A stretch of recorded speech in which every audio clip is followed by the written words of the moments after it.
Être drafté en NBA, c'est le rêve et une consécration pour tous les jeunes joueurs de basket. Mais certains ont vu leur nom ignoré le soir de la draft. Pourtant, à force de travail, de mental et de talent, certains joueurs ont réussi à retourner la situation et à se faire une vraie place en NBA. Bonjour à tous, bienvenue pour une nouvelle vidéo. On va faire aujourd'hui le top 10 des meilleurs joueurs non draftés actuels. Et pour faire ce top 10, on va juste prendre leurs performances récentes et on va pas prendre en compte leur CV. Donc allez, c'est parti. On perd pas plus de temps et on commence à la 10e place. Et on a sûrement le joueur le plus athlétique de tout le top 10 avec Derrick Jones Jr. Non drafté en 2016, il a commencé sa carrière en vagabondant d'équipe en équipe, alternant entre la G-League et la Grand League sans jamais vraiment trouver une place dans une rotation NBA. Et sur le début de sa carrière, il avait surtout une étiquette de dunker. Il a été champion au concours de dunk en 2020, mais je trouve que c'est vraiment l'an passé qu'il a passé un step avec les Mavs où il a pu aller jusqu'en finale NBA. Et il a su enrichir son jeu en devenant un meilleur défenseur, capable de défendre sur plusieurs postes et en utilisant très très bien ses qualités athlétiques. Et offensivement, il a réussi à développer un bon shoot extérieur. C'est vraiment un aspect qui est nécessaire à un joueur sur son poste. Et en début de sa carrière, il ne shootait presque pas et quand il tirait, il tournait environ 20% sur très peu de tirs.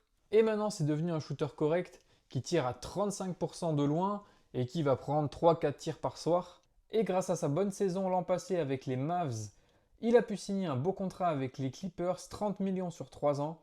Et cette année, il a un rôle important sur l'aile à Los Angeles, c'est 77 matchs. Il a été 55 fois starter et il tourne à 10 points, 3 rebonds, 1 passe, 1 steal, 50% au tir, 35% à 3 points. Et au moment où je parle, il est en playoff, il joue et il est vraiment présent et utile dans la rotation. Et ouais, Derrick Jones est dans mon top 10 à la 10e place.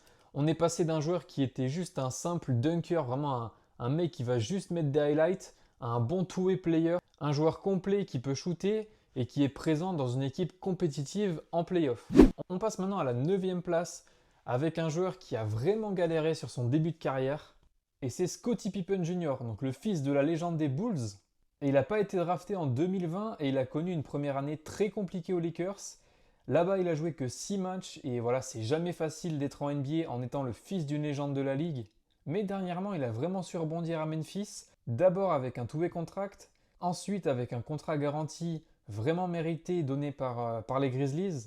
Il l'a eu notamment en palliant très très bien aux absences de Ja, il a saisi sa chance et il a gagné beaucoup de temps de jeu sur le backcourt de Memphis. Et sur la saison régulière 2024-2025, il a disputé 79 matchs avec une moyenne de 10 points, 3,3 rebonds, 4,4 passes en 20 minutes par match. Tout ça avec une très bonne adresse de 48% au tir et 38% à 3 points.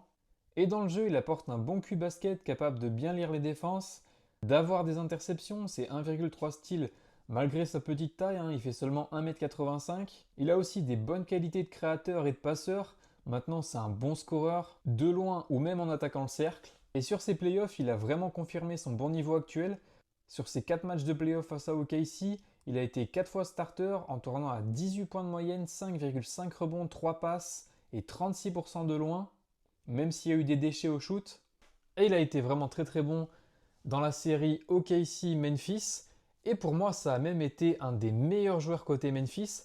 Je pense que celle-là, fallait vraiment la sortir. Voir que Scottie Pippen Jr. a été meilleur que Ja Morant, que Desmond Bane, que Jaren Jackson Jr. Franchement.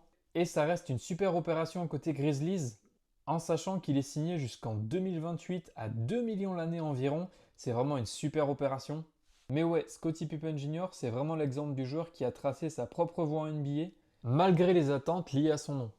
On passe à la 8e place avec un joueur des Cavs et c'est Max Strus. Non drafté en 2019, il a vraiment dû se battre pour faire sa place dans la ligue. Il a commencé avec les Bulls où il a presque jamais eu sa chance, mais c'est vraiment à Miami qu'il a explosé. Là-bas, c'est devenu un shooter vraiment redouté en tirant à environ 40% de loin avec un gros volume et en tant que solide role player avec un beau run de playoff jusqu'au final NBA en 2023. Et aujourd'hui, il est aux Cavs et il apporte son adresse à 3 points, une bonne énergie et un bon QI basket dans une des meilleures équipes de la ligue. Et après une blessure à la cheville en pré-saison, il a fait son retour en décembre 2024 dans la rotation de Kenny Atkinson. Et depuis, il joue un rôle vraiment important sur le poste 3 principalement, avec des minutes de qualité et en contribuant surtout au shoot extérieur. Et Max Strus, ça va pas être un joueur flashy, mais juste un soldat ultra précieux, capable d'apporter dans un match grâce à son hustle et à son tir extérieur. Et pour moi, il mérite cette 8e place parce que c'est un role player solide dans une des meilleures équipes de la ligue. Et c'est un joueur que j'aime vraiment bien. Je me rappelle de ses playoffs en 2023, il avait été très très fort. Donc je pense que pour Cleveland, ça peut être un atout vraiment considérable. On passe à la 7e place avec un joueur qui est vraiment l'opposé de toutes les caractéristiques d'un joueur NBA. Il n'est pas grand, il n'est pas athlétique, il n'a même pas de shoot extérieur. Et pourtant, il fait quand même vraiment sa place en NBA. Et c'est TJ McConnell pour les Pacers.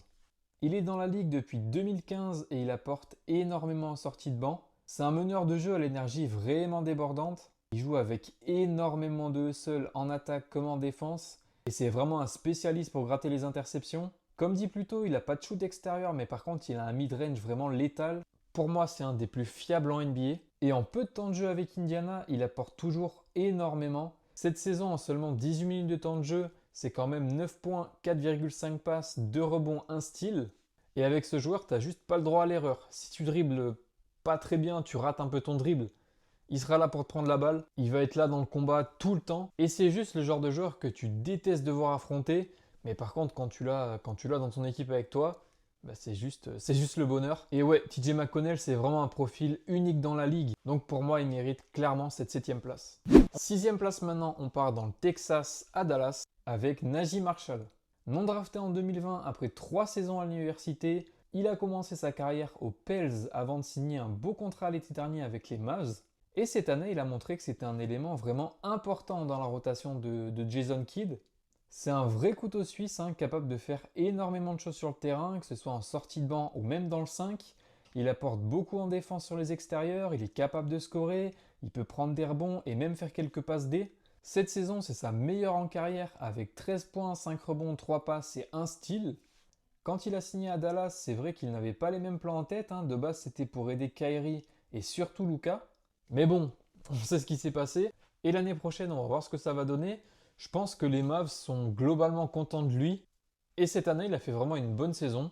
Donc ouais, il a clairement sa place dans mon top 10. 5e place maintenant, et si on avait fait un classement plus sur leur carrière ou un classement all-time, le joueur aurait été beaucoup plus haut, mais c'est pas le cas de cette vidéo.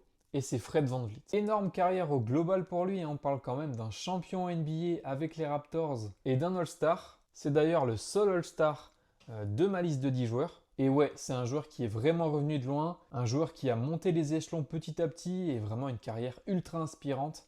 Il a tout connu, il est passé de la G-League à être champion NBA et All-Star. Et maintenant, il a quitté le Canada des Raptors pour le Texas de Houston, avec un gros contrat à la clé et un rôle de patron, de leader et de mentor dans une équipe très jeune. Et en allant au Texas, VanVleet a battu le record du plus gros contrat signé par un joueur non drafté en NBA, avec 130 millions de dollars sur 3 ans. Et dans le jeu, on a vraiment un meneur redoutable. Malgré sa petite taille, il ne se laisse jamais impressionner. Il est rapide, il défend dur, il a un bon shoot à 3 points.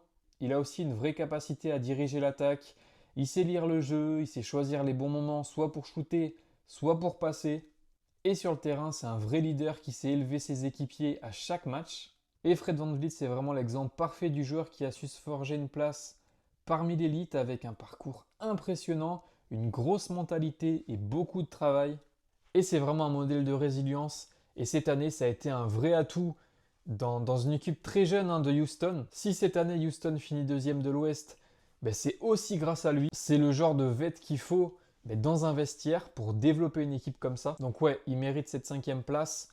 Mais voilà, après si c'était all-time, VanVleet c'est très très haut. On se rapproche du podium et le 4e et le 3e sont vraiment très très proches. Vraiment pour les départager, ça a été ultra dur et je pense que le 4e peut prendre la place du 3e et inversement. Mais bon, j'ai dû faire un choix et à la 4e place, on retrouve le divin chauve, Alex Caruso. Arrivé à OKC lors de la dernière off-season contre Josh Giddey qui ne fitait plus dans l'équipe, j'adore vraiment ce qu'il apporte à OKC. Mais de toute façon, c'est le genre de joueur qui fit absolument partout, c'est un des meilleurs role-players de la ligue, un des meilleurs défenseurs aussi, et c'est un joueur qui est capable de verrouiller n'importe quel joueur adverse, capable d'intercepter des passes et de perturber n'importe quelle attaque. Il peut aussi défendre sur plusieurs types de joueurs, les plus rapides ou les plus costauds, et en attaque, c'est pas vraiment un scoreur, mais il sait parfaitement se positionner en attaque Il peut distribuer le ballon et il peut profiter des espaces pour attaquer le cercle. Il a aussi un shoot extérieur vraiment intéressant, c'est 35% de loin cette saison. Et ce que j'aime le plus avec Caruso, c'est vraiment sa capacité d'élever ses coéquipiers. Il rend vraiment l'équipe meilleure. Et sur ce début des playoffs, on voit vraiment son impact. Sur la série face aux Grizzlies, il a été monstrueux, vraiment dans le combat constamment. Et on a un joueur qui sait vraiment comment gagner. Il a gagné un titre avec les Lakers en 2020. Et son prochain objectif est simple, c'est gagner le titre avec OKC. Troisième place maintenant, et je pourrais dire exactement pareil que pour Caruso, parce que je vais partir sur Luguentz-Dort. Non drafté et à OKC depuis le début de sa carrière, il a un rôle ultra important dans le 5 de Marc Daigneault. Contrairement à Caruso, il est starter. C'est peut-être ça qui me l'a fait mettre un tout petit peu plus haut, mais vraiment Caruso et Dort, pour les départager, c'est ultra compliqué. Et Luguentz-Dort, c'est le défenseur qui fait mal, un peu trop des fois même. Il a un style de jeu brut et je pense que c'est un des joueurs les plus difficiles à attaquer de la ligue. Sa défense sur le porteur de balle est juste impressionnante, c'est vraiment un bulldozer en défense. Et ses qualités ne s'arrêtent pas qu'en défense.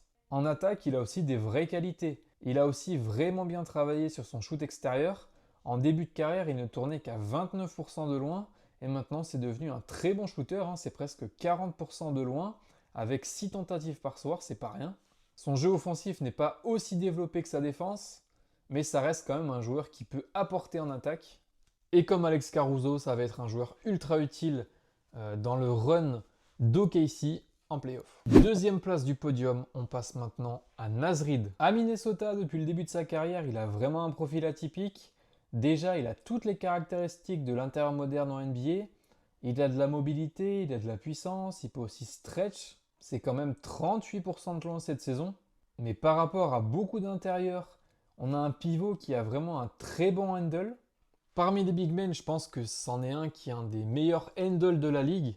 Et défensivement, c'est un joueur correct. C'est pas un spécialiste, mais il n'est pas ridicule non plus. Il a quand même fait des progrès par rapport à son début de carrière. Et aux Wolves, il joue principalement en sortie de banc, mais son apport est vraiment crucial. Il prend le relais de Rudy Gobert ou de Randle sur le front de courte. Et avec peu de temps de jeu, il peut apporter énormément. Et même s'il est sur le banc, ça lui arrive de terminer les matchs dans le 5. Et il est considéré comme un des meilleurs 6e hommes de la ligue. Et l'année dernière, il a même été récompensé en étant Six Man of the Year. Et Naz Reid, c'est vraiment un luxe pour Minnesota, capable de scorer de partout, d'apporter énormément en sortie de banc et juste d'être un élément clé à la réussite de Minnesota. Top 1 maintenant, on passe à pour moi le meilleur joueur non drafté actuel et c'est Austin Reeves. Non drafté en 2021 malgré des rumeurs avec Détroit, il rejoint les Lakers avec un two-way contract et dès ses premières saisons, il gagne la confiance du staff et de LeBron. Et maintenant, c'est pas juste un complément mais une vraie option offensive. Il est capable de créer son shoot, de faire jouer les autres et même d'être vraiment clutch. Et il s'est imposé naturellement aux Lakers en obtenant une belle prolongation en 2023, 53 millions sur 4 ans. Et vu ce qu'il fait, on est sur une grosse value entre son apport et son contrat. Pour un joueur à 12-13 millions l'année, vraiment la value est incroyable. Et cette saison, c'est le meilleur scoreur parmi les joueurs non draftés actuels de la ligue avec 20 points de moyenne et des bonnes stats. C'est 20 points, 4 rebonds, presque 6 passes de moyenne en shootant à 46% et 38% de loin. Et ouais, il est passé de simple pari à starter solide aux Lakers. Ça reste quand même exceptionnel. Et même depuis l'arrivée de Luka, il est très utile et vraiment impliqué dans la rotation de JJ Redick. Sur le poste d'arrière, vraiment maintenant très fiable à côté des stars. Après, j'ai quand même quelques doutes sur la compatibilité Austin Reeves-Luka Doncic sur le backcourt des Lakers. Mais bon, c'est pas vraiment le sujet. Et pour moi, Austin Reeves est le meilleur joueur non drafté actuel. Voilà, j'ai terminé mon top 10. N'hésitez pas à me dire ce que vous en pensez. En tout cas, si la vidéo vous a plu, n'hésitez pas à mettre un like, un commentaire et à vous abonner. Ciao. I'm trying to be great. You hear me? Great.